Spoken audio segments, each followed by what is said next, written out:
আসি না, গলা আর মুখ চিন্তা করে চিবি ধরে না ফুটতে পারিনি গিয়ে না নামি ধরছে আমার ছোট বোনটা।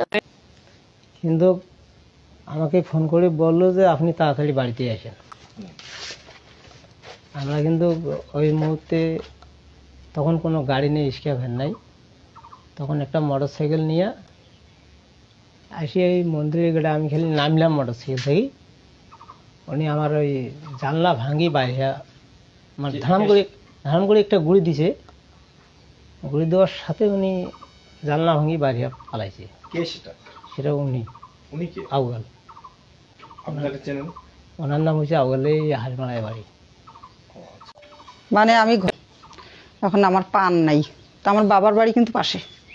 তো আমার মেয়েটাকে আমি বলতেছি, আমার আরও কিন্তু একটা ছোটো মেয়ে আছে 3 বছরই মেয়ে, ওই মেয়েটাকে সব বলতেছি মা তো নানির কাছে যে 2টা পান আনতো। এখন ওই বাচ্চাটা সব কিন্তু বাইরের বাড়িছে, আর ও যে কখন আসিয়ে যে কোথায় ছিল আমরা কিন্তু জানি না। আপনার ভাই কিন্তু পাটগ্রামে। এখন মেয়েটা আমার বাইরের বার হয়েছে, বার হয়ে যখনই বার হয়েছে তখনই ও দৌড়ি আসিয়ে এই হয়ে ধরিয়ে মানে চিপিয়ে এইভাবে নিছে, নিয়ে মানে ভুটের বাড়ি কোনা দিয়ে ঢুকতেছে। এখন সামন দিকে এই যে সুয়েল চেয়ারম্যান ছিল না, ওনার ভাইয়ের ছেলে জোবাইশ, ও কিন্তু আসতেছে। ও দেখলো, আমিও দেখলাম। এখন সদা চিল্লির পায় না, যখন চিল্লির পায় না তখন বাবা দৌড়ো। এই কথা যখনই আমি কষি তখন কিন্তু এ কিন্তু মন্দির দিকে আসছে, আর আমি কিন্তু এই দিকে গেছি। যখন আমি এই দিকে গেছি তখন যে দেখি মেয়েটা কিন্তু যখন শোতাইছি মানে ড্রিম করে ফেলে দিয়ে ওই চলি যাচ্ছে। যখন চলি যাচ্ছে তখন ওই পাক দিয়ে ধরছি, আমি এই দিকে যেয়ে ধরছি। আমার মেয়ের জীবন যাক, কিন্তু লোকটাকে ধরছি। শোনেন, লোকটাকে ধরছি। লোকটাকে যখন ধরছি, ধরার পর এই লোক 2 জনে টানার খেচড়া করি।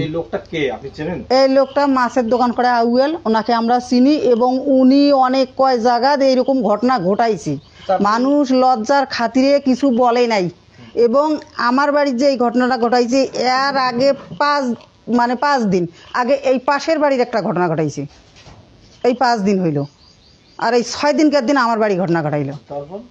ও ওদিকে তখন যে খুঁজি নাই। এখন আমি মহিলা মানুষ কী করি? তখন আপনার ভাইকে বললাম যে এখন কী করা যাবে। তখন ওর বাড়ি পর্যন্ত গেছি আমরা, ওর বাড়ি পর্যন্ত যাই সবাইকে আমরা জানাছি যে এই ঘটনা, ওনাকে লাগবে এবং ওনাকে বাড়ি করে দিবেন আপনারা, নাহলে আপনাদের ব্যবসা বাণিজ্য সব আমরা বন্ধ করে দিব, এই কথা বলছি।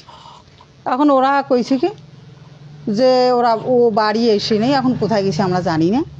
এখন ওর নাগাল পেলে যাহা শাস্তি নাগে আপনারা দেন, কিন্তু ওনার নেশার একটু খারাপ আছে। ওনার ভাইও বলছে, ওনার ঘরের স্ত্রীও বলছে, ওনার ছেলেও বলছে যে এটা সত্যি। আমরা বিশ্বাস করলাম ওনার নেশার একটু খারাপ আছে। আমি ওর কঠিন বিশ্বাস চাই। বহুত কিছু করছি, মানে চিল্লামেলা কাজ এটা যে পাইতে বার করছি, মেলা কিছু করছি, মানে কোনো মানে না বাড়িতে না